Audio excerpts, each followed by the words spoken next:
Naam,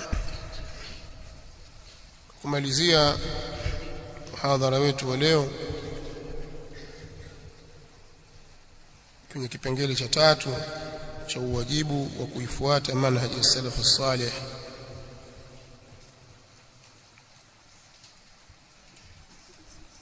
Nitasema kwa ufupi kwanza kwamba ni wajibu juu yetu kuifuata njia hii, na njia hii haina mbadala, kwa hiyo hakuna khiari. Kwa lazima mimi nifuate manhaji ya salaf bwana?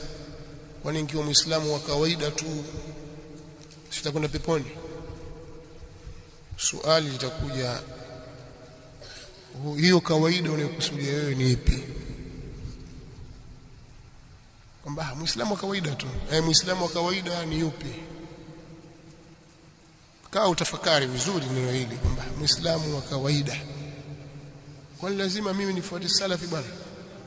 Kwani ikiwa muislamu wa kawaida tu, kwa sababu salafi sio muislamu wa kawaida, sio? Sasa kaa utafakari maneno yako, uyapime, uyaweke kwenye mizani, alafu uangalie uzito unachokisema kiko katika sheria. Wewe uislamu wa kawaida unaokusudia wewe ni upi?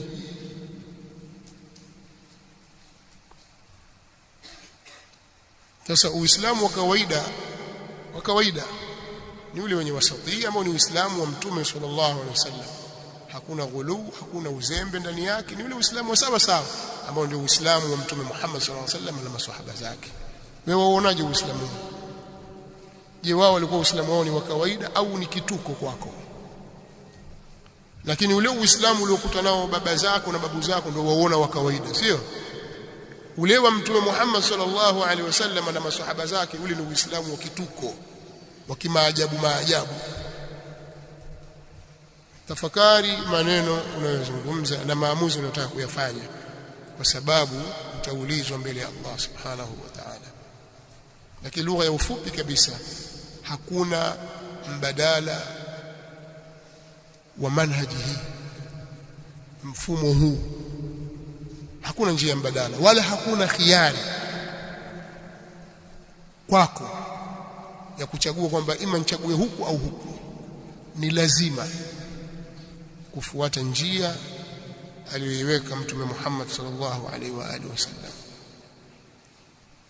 Na ndio maana ilipokuja kwenye Al-Qur'an, kwenye sura Al-An'am, Allah subhanahu wa ta'ala katika maelezo mengi kisha akasema, akiambiwa Mtume sallallahu alaihi wasallam atuambie, wa anna hadha sirati mustaqiman fattabi'uhu. Kwanza kipengele hiki waambia watu kwamba hii ndiyo njia yangu iliyonyooka, ifuateni.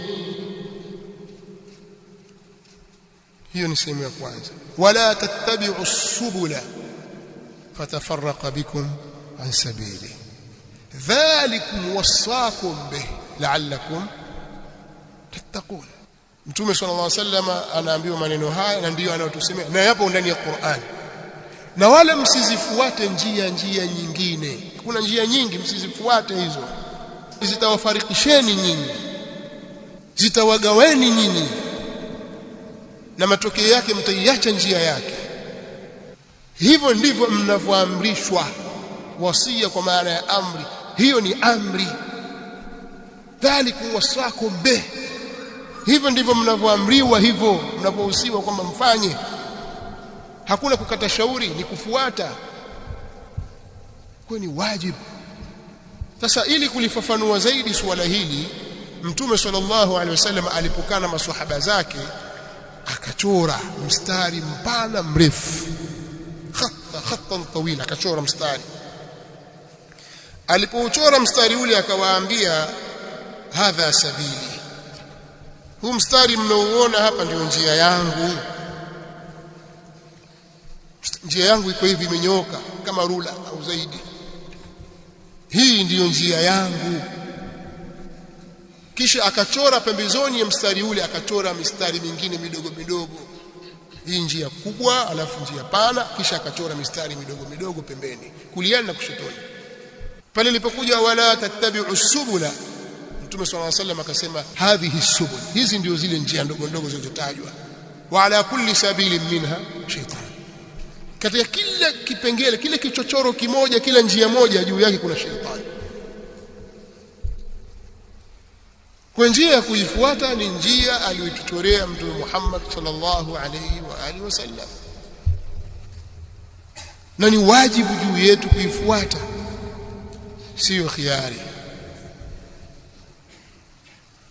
Anayeona kwamba ni khiari bado hajaelewa dini ya Mtume Muhammad sallallahu alayhi wa alihi wasallam. Ndugu zangu, almanhaj as-salafi, mfumo na njia ya kisalafi, si madai kwamba kila mmoja anaweza kujidai mimi salafi. Sio kujidai na kujinasibu na kujibandika jina tu. Tunatakiwa tuwe wa kweli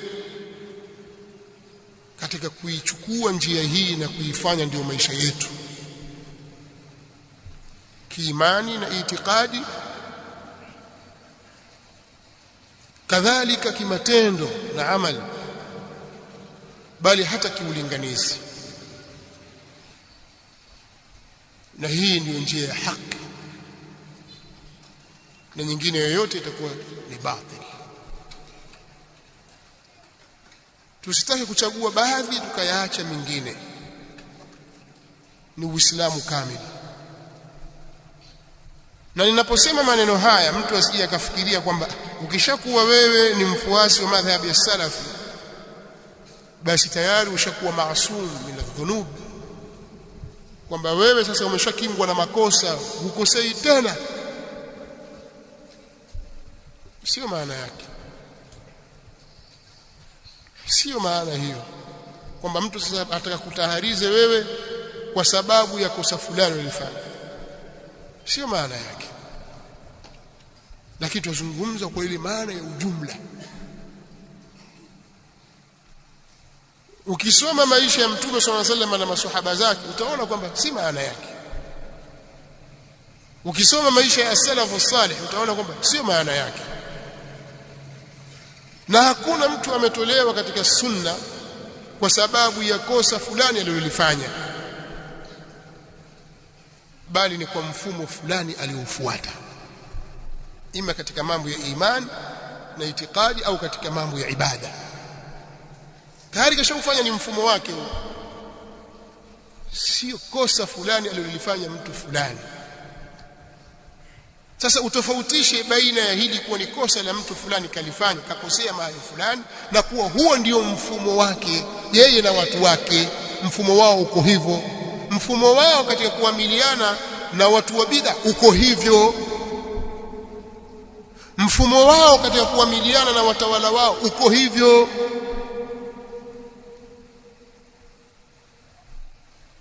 Na nielewa anachokisema, unazungumza kimafumbo zaidi. Mtu akasema sasa sahaba fulani alikosea kwenye jambo fulani, au fulani alifanya hivi, lakini maswahaba hawakumtoa.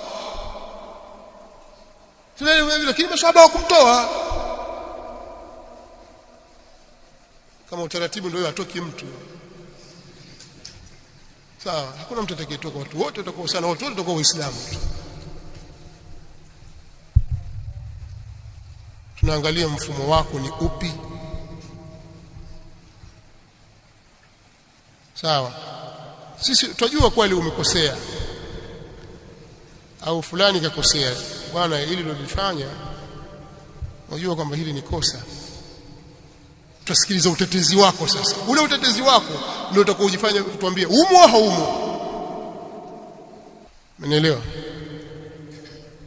Tuna mmoja siku moja alitoa mfano, na tunazungumza ni katika suala la mtu namna anavyojitetea wakati anapokosea. Kwa mfano, labda nichukulie mfano, kwa nini wewe umekunywa pombe? Hii si pombe hii. Hapana bwana, mimi unajua nilijua hii ni togwa.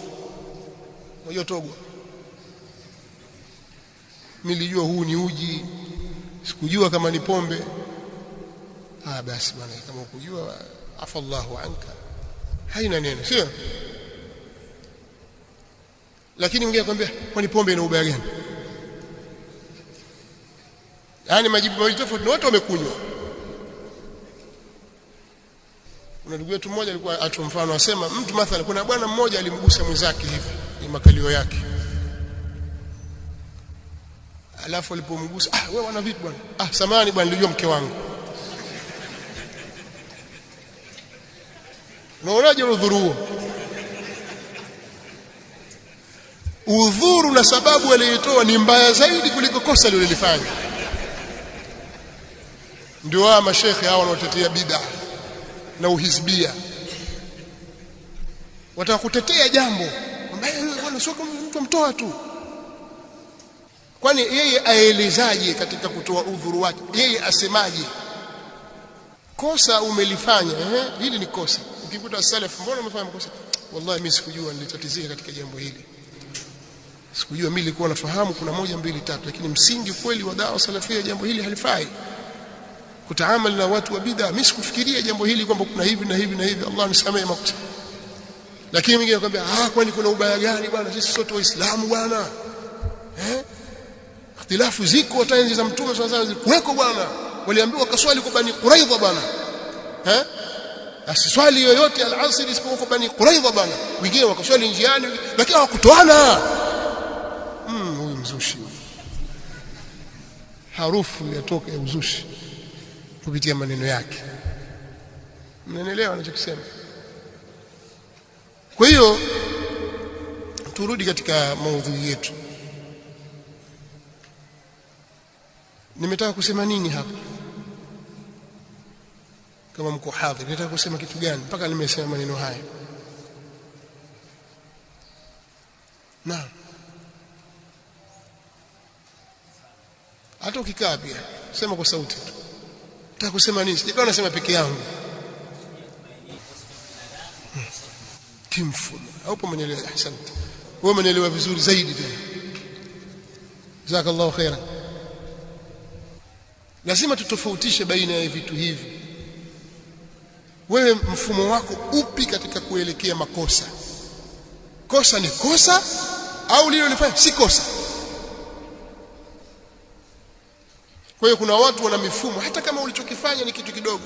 Angalia wanawazuoni, kuna mwanachuoni mmoja nadhani Imam Ibn Kathir, nimeweka mpaka mstari sikumbuki juzuu ngapi, katika al-Bidayah wa an-Nihaya. Kuna bwana mmoja katika Ahlus Sunnah wal Jamaa alimpa mwenzake mswaki, bwana piga mswaki, huu ni sunna. Akauchukua ile mswaki akasema mimi mswaki huu nitaupiga, akaeka katika tupu yake ya nyuma, kwamba nitapiga huko mswaki nini bwana? Yani kudharau sunna ya kupiga mswaki tu, lakini yeye ameichukulia kwa kejeli na dharau. Msomeni Ibn Kathir, yule bwana alipatwa na nini? Nani anajua? Niwe kueleza hapa zaidi ya mara moja. Nani anakumbuka? Na kwenda kiushirikishi kidogo, yani nashirikisha watu. Nani anakumbuka? Nasema kwa nguvu wasikie. Njoo shika. Hawajasikia. Njoo hapa.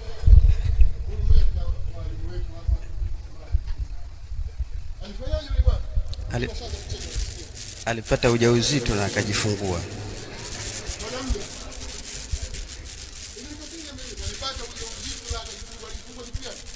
Mtoto anafanya na panya. Kazi yake Jurdhan ni panya buku. Mwambie panya buku hii. Kazi yake kufungua mashimo huko vyooni na wapi. Kwa yule akadharau, mimi nitafanya hivi. Allah akajalia akapata mimba. Akazaa na huko amezaa panya. Alafu baada ya siku 3 akafa. Kwa sababu ya kukhalifu na kuikejeli sunna ya Mtume sallallahu alaihi wasallam. Kwa hiyo jambo dogo unaweza kuliona hili ni dogo, lakini tukusikiliza wewe wasemaje?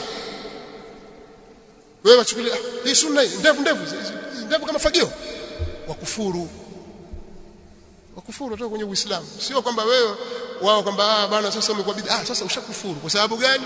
Umeifanya istihzai sunna ya Mtume Muhammad sallallahu alaihi wa alihi wasallam.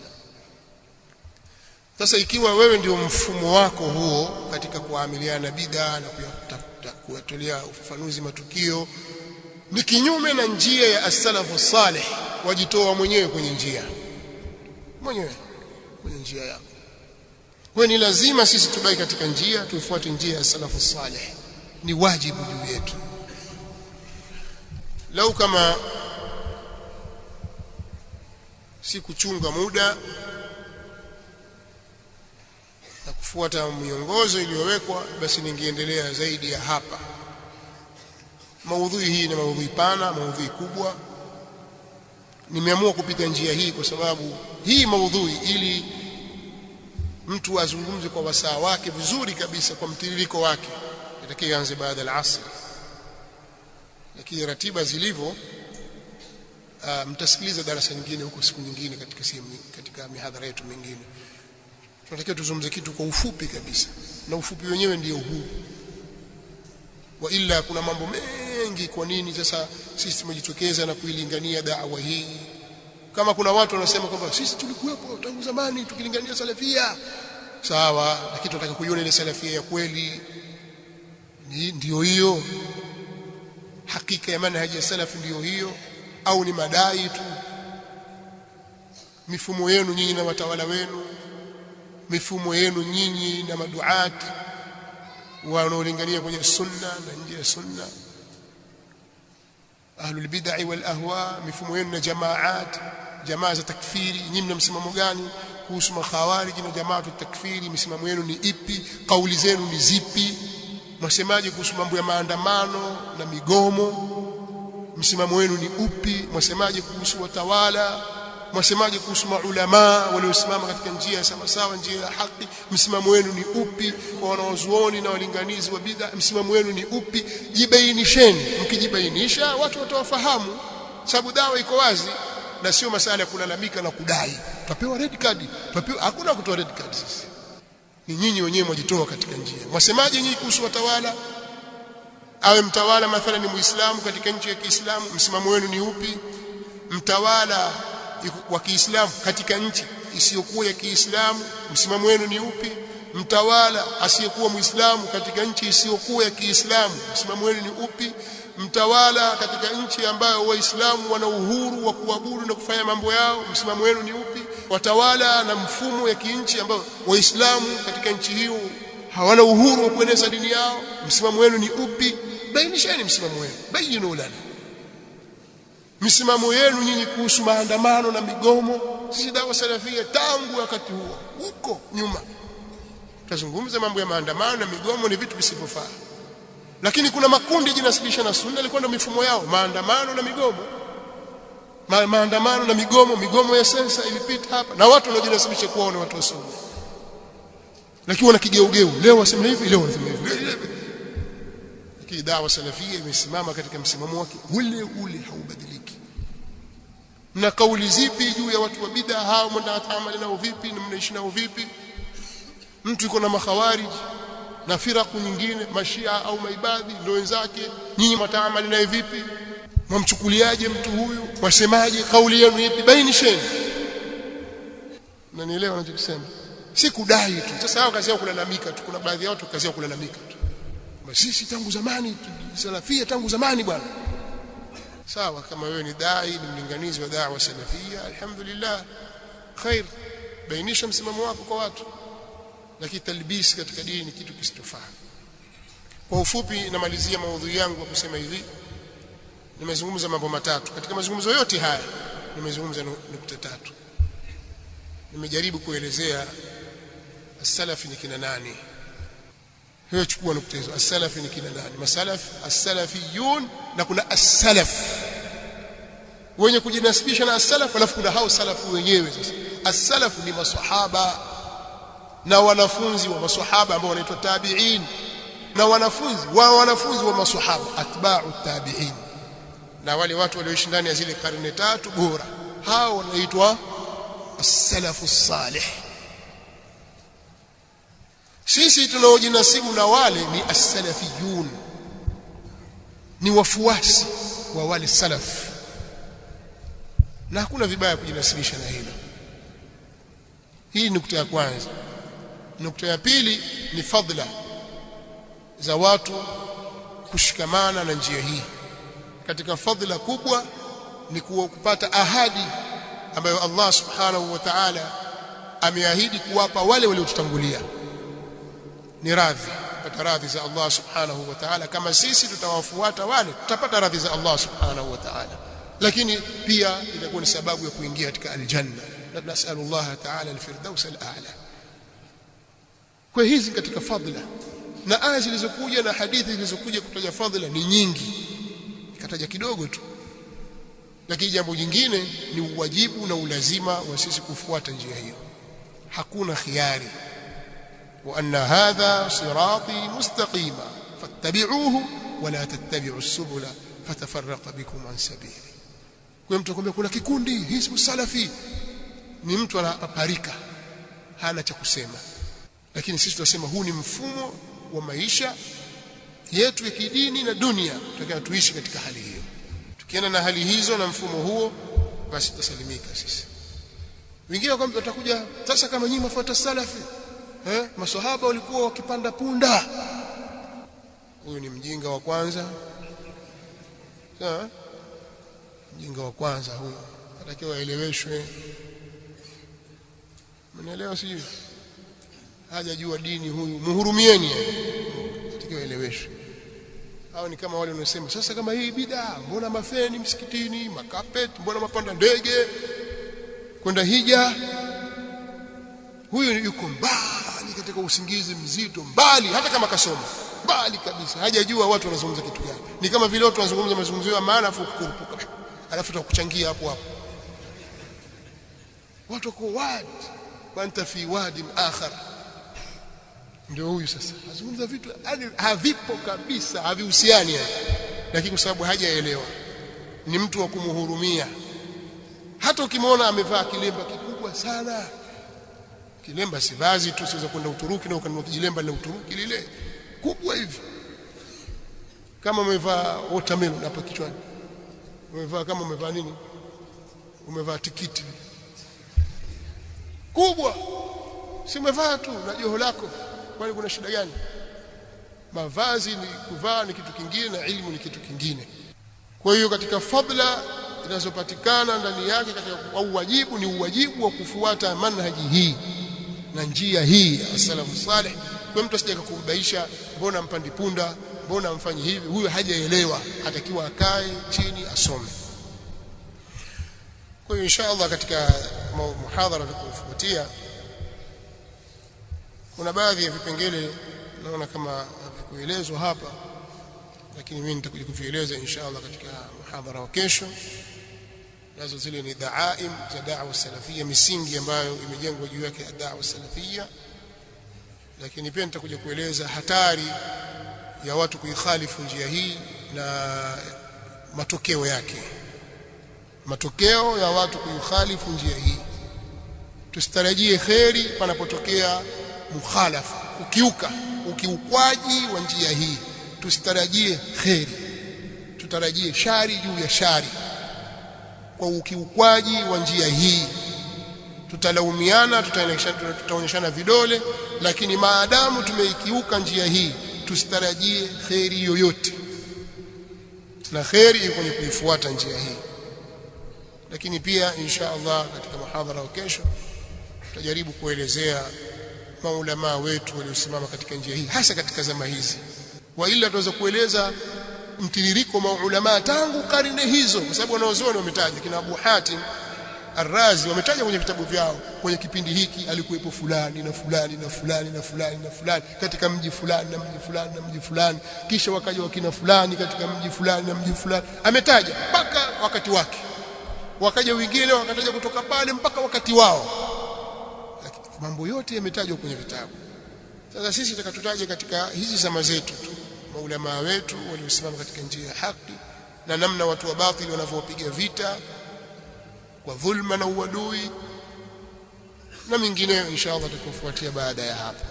Kwa hiyo nyinyi shikeni na chukueni haya mambo matatu niliyowatajia, nayo ni nini manhaji salaf, au salafu ni kina nani, usalafu wa kweli ni upi,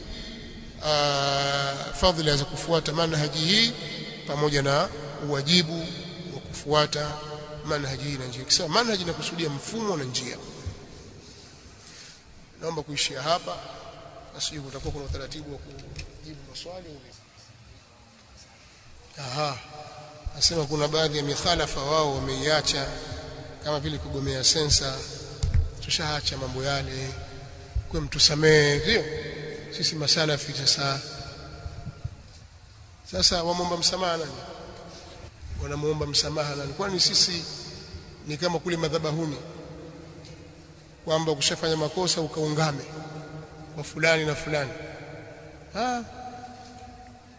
Sisi wakati wa ile sensa tulisimama kwenye mimbar na majukwaa mbalimbali tukiwatahadharisha kwamba hiyo maslaki tunayokwenda nayo ya kukhalifiana viongozi wa nchi dhahiri shahir ni njia ya kipotofu, sio njia ya sawa.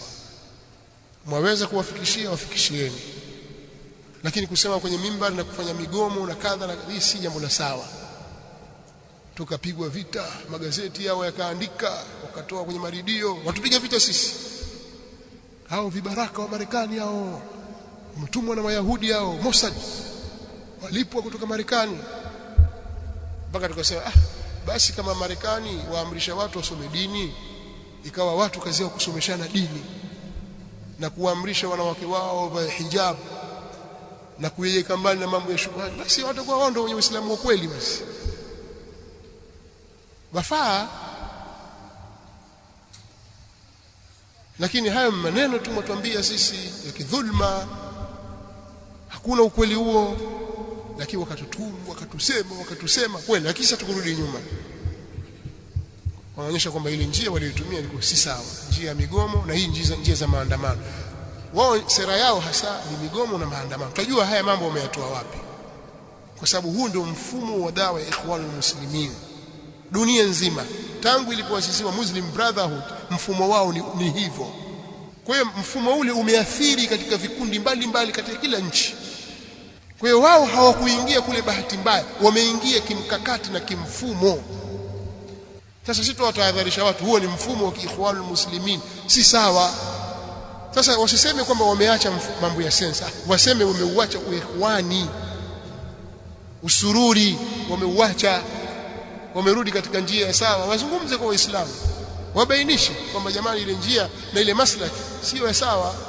Sawa ni vile walivyokuwa wanasema wale masalafi, walikuwa tukiwapinga wale. Mmoja akaandika masalafi wasiwagawe ahlus sunna kwenye nchi ya Kalamu. Kuna gazeti fulani hivi sasa, pana nchi ya Kalamu pale, nchi ya Kalamu akaandika pale masalafi wasiwagawe ahlus sunna, kwamba hawa hivi akatusema sisi. Waliokuta mashekhe ndio hao kwenye migomo na maandamano miaka ya 90 katikati hapo kuja 2000, maandamano yalikuwa mengi, nao mashekhe wengine wakishiriki, tukiwaona shiriki mbele kabisa, tena maandamano ya vyama vya siasa na mingine yasiyokuwa hayo, watu wakishiriki. Mwambie jamani, sio mfumo huu wa dini yetu. Sasa hivi kweli watakuja kukataza maandamano haya watayakataza huku wenyewe wajisuta, kwa sababu si mfumo wao, si agenda yao kukataza haya mambo ya maandamano. Na hii ndio njia wanaopita as-salafiyun na ndio agenda yao. Wao sio agenda, wao wanadandia tu. Mpaka leo makhurafi wakataza maandamano mahizbiyun wakataza maandamano hafai, lakini wasema uongo, si wa kweli, mpaka warudi katika njia sawa, kwa sababu mfumo walionao wao ni mfumo wa hivyo katika kila nchi. Ukisikia kuna Rabiul Arabi, si Kiingereza mwasemaji, mimi nasema Rabiul Arabi, ambayo ilipelekea ile intifadha ya kupindua nchi nyingi za Kiislamu. Nchi nyingi zikapinduliwa, inaitwa Rabiul Arabi, wenyewe wanasema Rabiul Arabi. Ule ni mfumo wa kiikhwani, na ikhwani haijawahi kufanikiwa hata siku moja. Billahi alaikum, hebu angalieni alipoingia ikhwan Umar al-Bashir katika nchi ya Sudan. Nyie mfuatilie mambo. Yule Umar al-Bashir na mwenzake yule Hassan Turabi, wale ni maikhwani aqha. Miaka 30 bwana amekaa, karibu miaka 29 kufikia 30. Hakuleta jambo lolote la maana kwenye nchi yake, pamoja na utajiri wake, mpaka ameondolewa kwenye madaraka na ameingia kimapinduzi. Jaafar al-Numeri amepinduliwa, lakini wao wamesimamia uikhwani tu. Yule Hassan al-Turabi ni murshid wa ikhwani muslimin, mtu mkubwa, na ndiye aliandaa yale mapinduzi, akampa kijana wake Hassan Umar al-Bashir weka hapo. Sasa ikawa shida, huyu nani asikilizwe? Maana kiongozi kama vile ulivyokuwa Mashia, kuna rais alafu kuna al-murshid al-aam aitwaje yule Ayatullah al-Khamenei. Sasa nani wa kusikilizwa, huyu au huyu? Akapata tabu sana mpaka akaamua kumfunga.